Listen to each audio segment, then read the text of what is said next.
और सभी सीटों पर कांग्रेस पार्टी जीती थी और ये आप लोगों के आशीर्वाद से मुमकिन हो सका था।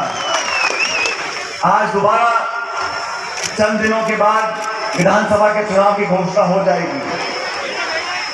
5 राज्यों में चुनाव होने वाले हैं, तेलंगाना में, मध्य प्रदेश में, छत्तीसगढ़ में, मिजोरम में और राजस्थान के अंदर। पिछले 3 दशकों में जब जब सरकार बनी है तो दूसरी पार्टी की सरकार आ जाती है। 5 साल सरकार भाजपा की, 5 साल सरकार कांग्रेस की। उसमें बदलाव लाने के लिए हम सबको मिलकर मेहनत करनी पड़ेगी।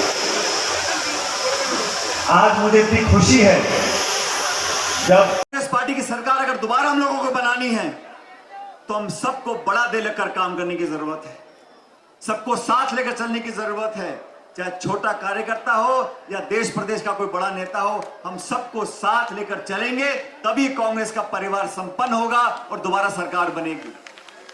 जब तक राजस्थान में सरकार दोबारा हम लोग नहीं बनाते, तब तक 2024 के लोकसभा चुनाव में हम बीजेपी को चुनौती नहीं दे पाएंगे। 2 बार चुनाव हुए राजस्थान में, हमें कामयाबी नहीं मिली, लेकिन अभी हिमाचल प्रदेश में और कर्नाटक में भारतीय जनता पार्टी की सरकार को हटाकर कांग्रेस पार्टी की सरकार बनी है। आज हमारे अध्यक्ष खड़गे जी हैं, राहुल जी हमारे नेता हैं, उन दोनों ने मिलकर, प्रियंका जी ने, सोनिया जी ने, पूरे देश में वो रैलियां कर रहे हैं। चाहे मध्य प्रदेश हो, छत्तीसगढ़ हो, तेलंगाना हो, राजस्थान हो। हाल ही में राहुल गांधी जी आए थे, प्रियंका जी आई थी। उनका क्या संदेश था? उनका संदेश था एकजुटता से हम चुनाव लड़ेंगे तो इतिहास बदलेंगे। जो 30 साल में नहीं हो सका वो राजस्थान में इस बार होगा। 2 महीने बाद कांग्रेस पार्टी की सरकार बनेगी आप लोगों के आशीर्वाद से।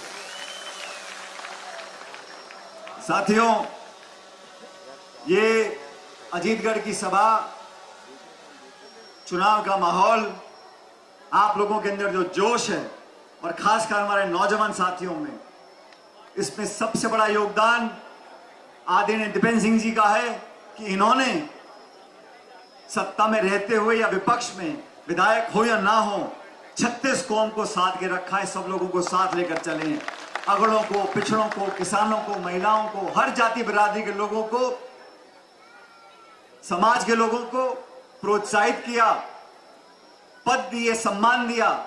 और कार्यकर्ता सिर्फ सम्मान का भूखा होता है, कार्यकर्ता सिर्फ मान सम्मान का भूखा होता है, और वो खूब दोनों हाथों से लुटाया है शेखावत साहब ने क्षेत्र में। और मुझे कहने में कोई संकोच नहीं है, 40-45 साल से कांग्रेस पार्टी को अच्छे बुरे समय में आपने संबल दिया और ताकत दी है, और कांग्रेस पार्टी भी इस बात का एहसास रखती है। ऐसा नहीं है कि कांग्रेस पार्टी जानती नहीं किन लोगों ने हमारी पार्टी को, जड़ों को मजबूत करने का काम किया। चुनाव का समय है, सब तरह की चर्चाएं होंगी, सब तरह की बातें होंगी, लेकिन आप लोगों ने जिस मजबूती के साथ कांग्रेस का दामन पकड़ कर रखा है, आज वही मजबूती हमें दिखानी पड़ेगी। लेकिन इस सभा के बाद मैं कह सकता हूं कि इस पूरे जिले में, पूरे शेखावटी में दोबारा कांग्रेस का तिरंगा रंग चढ़ेगा और हम सब लोग आने वाले समय में कामयाब होंगे।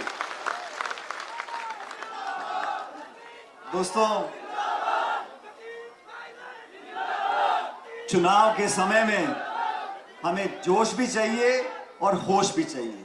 अक्सर मैं देखता हूं आजकल नया प्रकरण चल गया, जेसीबी पे चढ़ जाते हैं, फूल फेंकते हैं, और मैं तो जेबों से फूल निकालते निकालते मुझे आधा घंटा लग गया।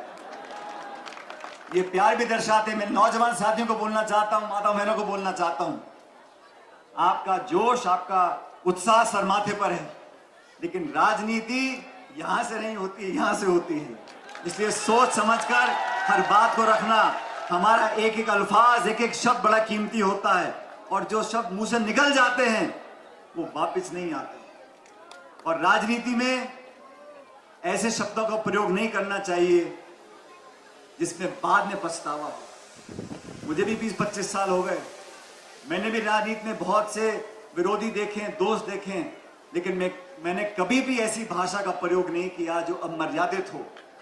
जो शब्द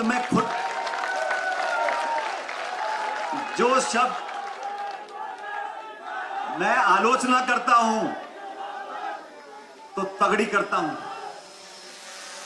मैं आलोचना करता हूं, विचारधारा की करता हूं, सरकार की करता हूं, प्रशासन की करता हूं, विरोधियों को चैन की नींद सोने नहीं देता।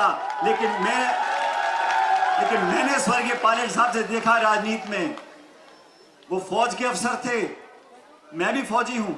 फौज में अनुशासन होता है, अनुशासन के बिना कोई संगठन, कोई दल, कोई सरकार काम नहीं कर सकती।